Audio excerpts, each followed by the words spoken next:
श्वसन के प्रकार, टाइप्स ऑफ रेस्पिरेशन, हिंदी में श्वसन के प्रकार, चरण मत लिख दीजिएगा, प्रकार। अब थोड़ी देर लेखनी को आराम दीजिए और यहाँ पे देखिए, समझने की कोशिश करते हैं हम लोग, फिर लिखिएगा।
दो तरह का होता है, वायवीय श्वसन और अवायवीय श्वसन।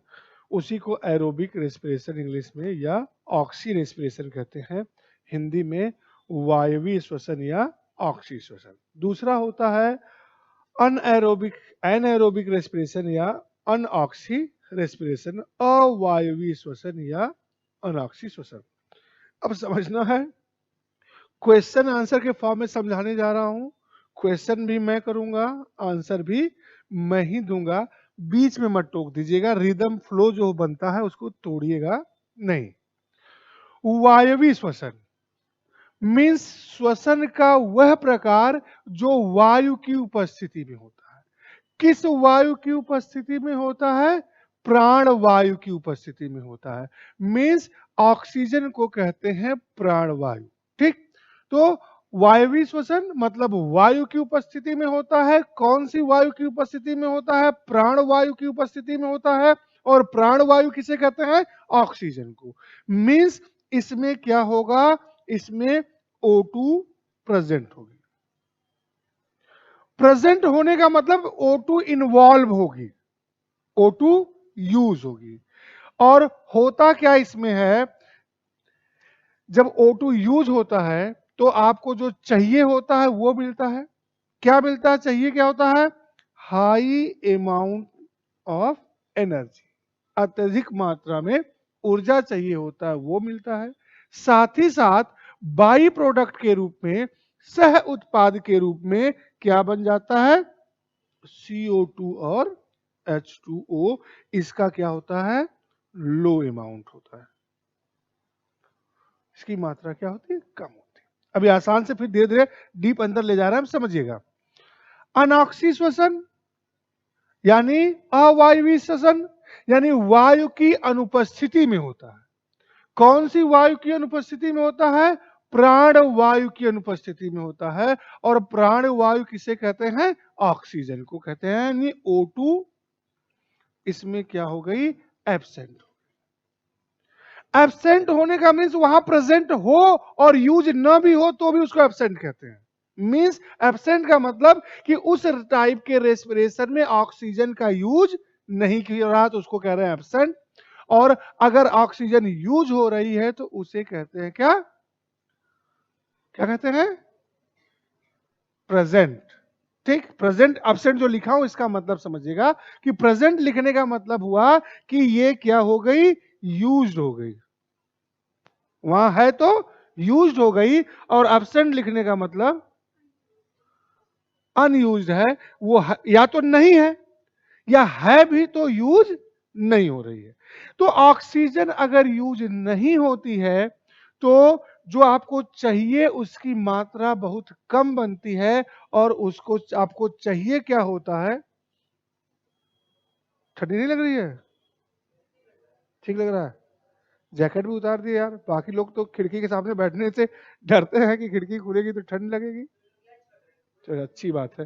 तो O2 इसमें यूज हो रहा है, इसमें यूज नहीं हो रहा है। जब यूज नहीं होता है, उसका उपयोग नहीं होता है, तो जो हमें चाहिए वो किस अमाउंट में बनता है?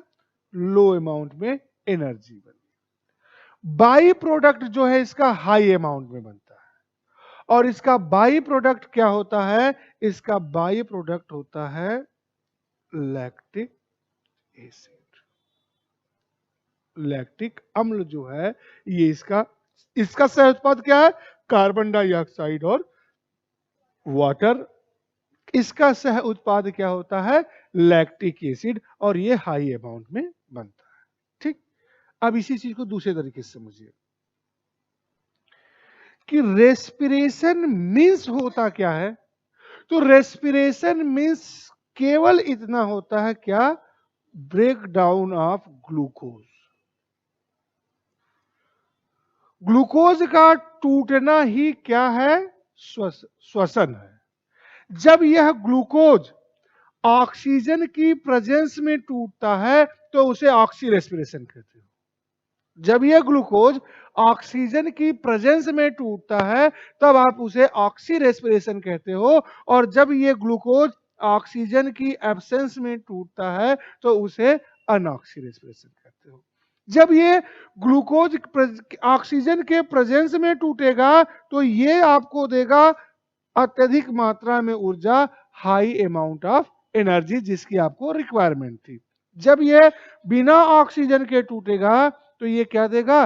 लो अमाउंट में ऑक्सीजन। जब ये ऑक्सीजन की उपस्थिति में टूटेगा तो ये क्या करता है? जो बाई प्रोडक्ट है वो बहुत ही कम मात्रा में बनता है।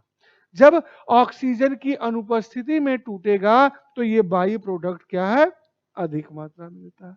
ध्यान रखिएगा, श्वसन का वह प्रकार, ध्यान रखिएगा कि स्टेटमेंट बनेगा किसी न किसी एग्जाम में कि श्वसन का वह प्रकार जिसमें ऑक्सीजन खर्च होती है, यूज होती है, उपयोग में आती है, उसी में कार्बन डाइऑक्साइड जो है बनता है सह उत्पाद के रूप में।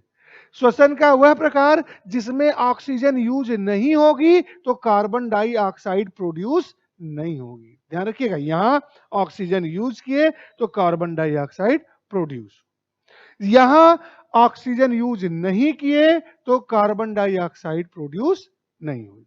कभी कभी होता क्या है? इस ग्लूकोज को तोड़ते हैं कौन? बैक्टीरिया, जीवाणु, ईस्ट, विदाउट ऑक्सीजन। इसलिए एरो किधर लगा दिए हैं? विदाउट ऑक्सीजन वाले में, कि ब्रेक डाउन करते हैं ग्लूकोज को कौन? बैक्टीरिया और ईस्ट। बनाते क्या है? Ethyl alcohol. इथाइल अल्कोहल बनाते हैं, ध्यान रखिएगा। तो जब बैक्टीरिया और ईस्ट विदाउट ऑक्सीजन ग्लूकोज को ब्रेक डाउन करके ये इथाइल अल्कोहल बनाते हैं, तो इसी प्रक्रिया को, ग्लूकोज है क्या? शुगर है ना। तो इसी प्रक्रिया को आप कहते हो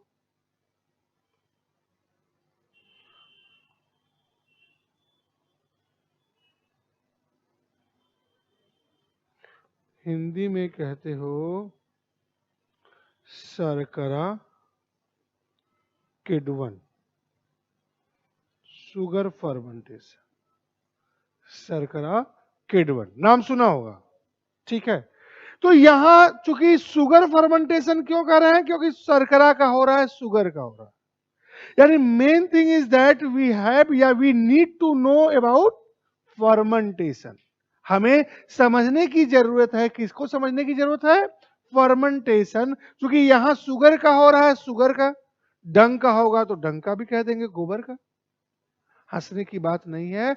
आप देखिएगा 2 साल पहले आपके पीसीएस के एग्जाम में पूछा गया है कि गोबर गैस से जो फ्यूल बनता है, एनर्जी बनती है, बायोफ्यूल बनता है, उस किस प्रोसेस से वो बनता है, ये आपके एग्जाम में पूछा गया। तो इसी प्रोसेस से बनता है, किससे? फर्मेंटेशन से। ये पूछा हुआ आपके एग्जाम में है कि गोबर गैस से जो एनर्जी मिलती है, बायोफ्यूल जो बनता है, वो किस प्रोसेस के थ्रू बनता है? वो फर्मेंटेशन। तो आप बताइए, what do you know by about fermentation? Fermentation से समझते क्या है? आप करवाते भी होंगे घर में। जैसे मान लीजिए लड़कों तो नहीं, लड़कियों को थोड़ा बहुत खाना बनाने का अगर शौक है, हॉबी है कुकिंग का, तो कभी भटूरा बनाते हो? तो भटूरा बनाने के लिए जो मैदा जो होता है, सुबह भटूरा बनाना है या शाम को बनाना है, तो सुबह सुबह बनाना है तो रात में क्या करते हैं? डो बना के रख देते हैं ना, गूंथ के उसको रख देते हैं फर्मेंटेट होने के लिए। कभी जलेबी बनाना हो, ठीक है, डोसा भी बना लो, कौन बना के दे? जिस दुकान की जलेबी आपको अच्छी लगती हो, या डोसा अच्छा लगता हो, या भटूरा अच्छा लगता हो, बस वो बर्तन उसका जाके देख लीजिए जिसमें वो फर्मेंटेट करवाते हैं। फिर भटूरा जलेबी खाना छोड़ दोगे कि थोड़ा कम अच्छा ही खाएंगे, लेकिन अपने घर का खाएंगे। यानी वो एक दिन पहले उसको इसीलिए रखते हैं। बेकिंग सोडा भी यूज कर लेते हैं, लेकिन वो टेस्ट नहीं आता बेकिंग सोडा से फुलाओगे तो। ठीक। अब बात आती है कि बताइए, मैंने ये तो एग्जाम्पल दे के आपको फील करवाने की कोशिश की कि फर्मेंटेशन कहाँ कहाँ करते हो। गोबर गैस वाला आपके एग्जाम में पूछा हुआ है, बताइए। हाँ बोलो, जो भी बोला है बोलिए, अच्छी बात है, बोलिए। अच्छी बात है बोल रहे हैं तो बोलो भाई, कहे सन्नाटे में चले गए आप लोग। हाँ बोलो। इधर से कोई बोल तो रहा था, इधर से कौन बोला था? बोलिए, तो तेज बोलिए। गुड। शुगर केन का करवाएंगे तो वो तो शुगर का होगा ना, शुगर केन में से शुगर मिलेगी ना।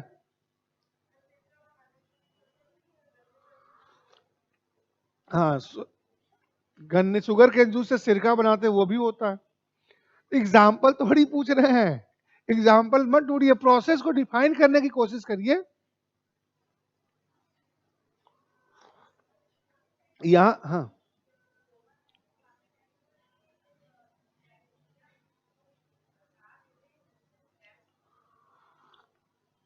उसे फर्मेंटेशन कहते हैं। थोड़ा थोड़ा पहुंच रहे हो।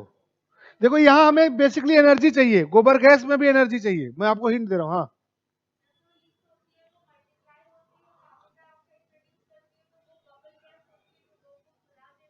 Bubble gas,